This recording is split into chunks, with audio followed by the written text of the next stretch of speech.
job stories that you hear from time to time. A friend of mine, a guy named Justin, had a job once that involved erasing old VHS tapes. This was only a few years ago. If you didn't know, VHS and audio tapes as well worked by having magnetic particles arranged along the strip of plastic tape, which meant you could basically erase the tape by running a magnet over it. This job was with a school district in one of those old industrial buildings where the district kept buses and old equipment. You forget sometimes how big a school district really is, how many people it employs, how much work it does, and how school districts have these facilities you don't even think of until you hear a story like this one. Justin's job was in the maintenance department, and he worked with an old man named Leroy. Leroy might have been 60 or he might have been 90. He was one of those people. He was small, wiry, just a tuft of white hair around his head. And it was Leroy who told Justin that his job was going to be erasing these old VHS tapes and storing them away. I should point out that this was long after DVDs had become a thing, so why they were erasing and saving VHS tapes was very unclear to Justin. He asked Leroy, and Leroy didn't seem to have a good answer, and the question definitely put him in a mood. He made it clear to Justin that the reason was none of his business, and if he wanted the job, he'd do the work without comment or inquiry. So, Justin, who needed the money, bit his tongue and went to work. The tapes were kept in a basement of this old building. Everything down there looked like it was from the 1950s. There were old fixtures, there were old school desks made of wood and cast iron, and there were auto parts strewn everywhere, even on the floor. And there was a constant drip, drip sound of water falling somewhere that Justin could never quite locate. Leroy showed Justin a room in the back, illuminated by a single bare bulb. There were 10 or 15 3-foot square boxes, each filled with videotapes, and Justin's job was to take each tape in turn, rub it front and back with a magnetic tool, and then put it back in the box. It made no sense, but Justin decided not to care. After all, as Leroy had pointed out, he was getting paid. Leroy left him there in the basement. Right after that, Justin looked up at the one window in the room. This being Minnesota and a basement, the window was insulated glass that was opaque. Everything seen through it was wavy and distorted. And just a minute after Leroy had left, a pair of legs appeared outside the window. Justin couldn't see who it was, but he could tell it was a pair of legs, and that they were just standing there. They stayed for the longest time. Finally, after 15 minutes or so, Justin got fed up. He marched up to the window, tapped on the glass with the magnet tool he was using, and called out, "Hey, what do you want?" Then, very slowly, the legs moved away. Justin went back to work, but everything about this situation felt wrong. The pointlessness of the job, Leroy's behavior, he didn't feel right about any of it. But, as we say, Justin did need the money, and it was certainly easy work. So after a little while, the jitters faded, and Justin settled in, working at a very slow pace. He had the idea that if he finished this job quickly, Leroy would just give him something equally pointless to do. So he slowed down and tuned out. He put in his earbuds. There was no Wi-Fi, and he was running low on data, so he decided to listen to the songs he had downloaded. After about 90 minutes on the job, Justin had gone through 2 of the boxes of tapes and had started on the 3rd. Each of these boxes could fit 4 layers of tapes stacked on top of each other, and when he finished the first layer of tapes in this 3rd box, he found it. He uncovered a tape that wasn't black. Back in the day, you would occasionally see different colored VHS tapes, but the vast majority of them were black, especially ones you'd buy blank. This tape, though, was red. The moment Justin uncovered the red tape in the middle of the box, His phone stopped working, stopped right in the middle of a song. He got it out and hit play again. It played for another 10 or 15 seconds, then stopped. He tried to start the song a third time and it wouldn't play at all. He restarted his phone and this time got a minute of the song before it quit. And after the next restart, he hit play and his ears were filled with a shrill, loud whistle that almost struck him deaf. He ripped the earbuds out of his ears and practically threw his phone across the room. He stood staring at it, then turned to look at the box of tapes. 30 or 40 VHS tapes, all black, except for one. And he was overcome by a weird shiver feeling. So he decided he was going to figure out the deal with the single red VHS tape. First, he set that box aside with the red tape on top. Then he opened all the other boxes and removed the tapes, stacking them in the middle of the floor into a giant cube.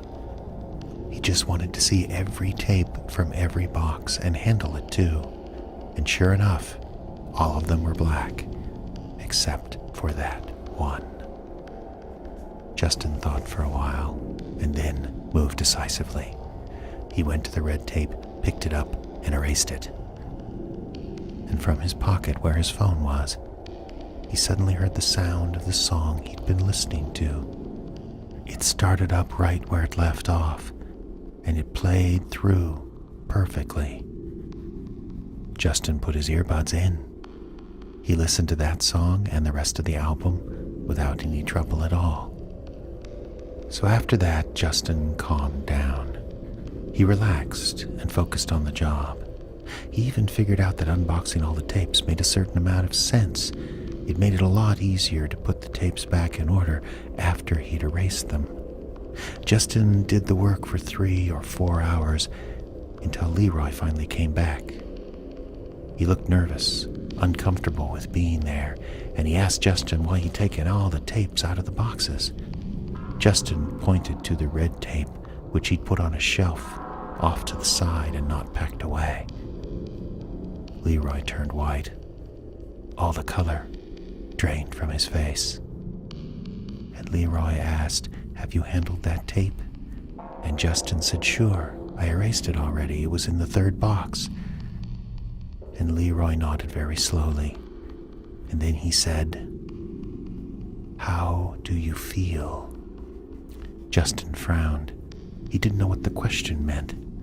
"I feel fine," he said. Then Leroy pointed at Justin's hands and said, "'Cause you don't look fine."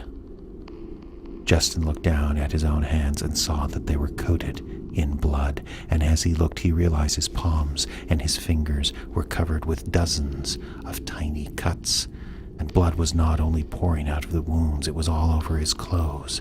And before Leroy said anything, Justin wasn't even aware of it. He didn't remember being cut. He didn't remember any pain. He didn't remember any blood. He didn't remember anything. Justin starts having a panic attack, but Leroy took him out of the room to a sink and ran cold water over his hands. That seemed to help. At that point, Justin could see how many cuts he actually had. His palms looked like they were covered with red spider webs. He got pretty pissed off at that point. He demanded to know what's going on, and Leroy said, "I probably should have told you, but I was afraid if I did, we'd never have got the job done." "What job?" Justin demanded. "Erasing a bunch of old tapes?" Then Leroy explained everything. The tapes they had been erasing were security tapes, surveillance, from the high school back in the 1980s. For the longest time, the school kept an archive of all the past tapes. That was until the year with what Leroy called all the trouble. The story was, there was a group of kids at the high school who got into the occult. There were always occult books in the library, but this group got into it in a big way. This was when the internet was brand new and they could do their own research, and very few teachers understood what was going on. No one knew exactly who they contacted or what they got involved with. They only knew how it all ended, and they only knew that because of the surveillance system. And the particular tape that caught them in the act, the final act, was the red one. The tape showed these kids doing a ritual on a dark stairwell in the high school. They lit candles and formed them in a pentagram. Then they held hands in a circle around and started chanting something. And then, according to Leroy, the tape showed one of the girls levitating up off the ground. Then just as suddenly she began to scream and crash back to earth. The other kids in the circle freaked out and ran. The one girl just lay convulsing on the ground while a pool of blood spread out from underneath her. By the time one of the teachers got there, the girl had bled out.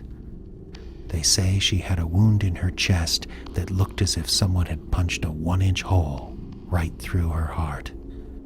Her heart somehow kept pumping for a full minute after the hole was put in. It pumped the blood right out of her. Well, obviously this shook up the school pretty badly. From the start, there were rumors about the security cameras and what they had recorded, and the one tape that supposedly captured it all. There were special school board meetings and reporters snooping around for weeks, and the district finally came out and said the tape had gone missing. But it was a lie. What had happened is they gave it to Leroy. Leroy was put in charge of hiding it. But as long as the tape was around, Leroy said, odd things kept happening. Leroy looked at Justin and said, "Truth is, you're the third person we've hired to do this job, to try and erase the tape. One died in a car accident, the other by suicide, both within 24 hours of handling that tape for the first time. So, they packed away the tape with all the others and just ignored the problem for 10 years. So long as no one came close to it, so long as no one handled it, nothing bad seemed to happen. But Leroy, he couldn't leave it alone. He was old, well past the age of retirement, but he couldn't leave this job without taking care of this one last little problem. Well, Justin said, "I erased the tape. I erased it for sure." And Leroy said, "There's only one way to be sure." So the two of them returned to the room with all the tapes. Leroy slipped on a pair of gloves and picked up the red tape from the shelf where Justin had placed it. He walked over to one corner of the room and opened a cabinet. Inside was an ancient TV with an equally ancient VCR. He put the tape in the machine and pressed play. At first, there was nothing but static. There were weird waves and strange sounds, just the kind of thing you'd expect from an erased tape, a tape that had had its electrons rearranged. Then, suddenly, the picture became clear. But the picture was not of a stairwell or of high school students. The picture was of the room they were in. It was of the two of them, Justin and Leroy, standing in front of the TV set, watching. It was as if the camera were across the room filming them. Justin even raised his left hand, and the version of him on the TV raised his hand just a moment later. At that point, Justin decided he had enough. He turned to Leroy to say something, but the version of him on the TV didn't move. Then he did. Justin on the TV pulled a straight razor from his pocket. He grabbed TV screen Leroy by the tufts of his white hair and sliced him open from ear to ear. All of this happening while Justin, the real Justin, stood and watched. Justin turned to Leroy. Leroy, the real Leroy, was already on the ground, nearly bled out. Justin looked down at his hands, still covered in blood. And he searched his pockets, and he searched the room. He even searched Leroy, but he never found a razor. Justin called an ambulance, of course, but Leroy didn't make it. He never had a chance. There was an investigation, but charges were never filed. After that, Justin was called into a meeting. He opened the door and found the school superintendent along with the mayor and the chief of police. They offered him a deal. They said they had the video evidence that he'd killed Leroy, but they wouldn't reveal it on one condition: that he go to work for the school district and guard that tape. Don't try and destroy it, they said. It can't be destroyed. That's the thing Leroy refused to accept. Just leave it be, and we'll leave you be.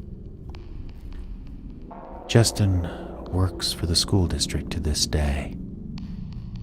But the last time I talked to him, he looked terrible. He looked like he hadn't slept in days.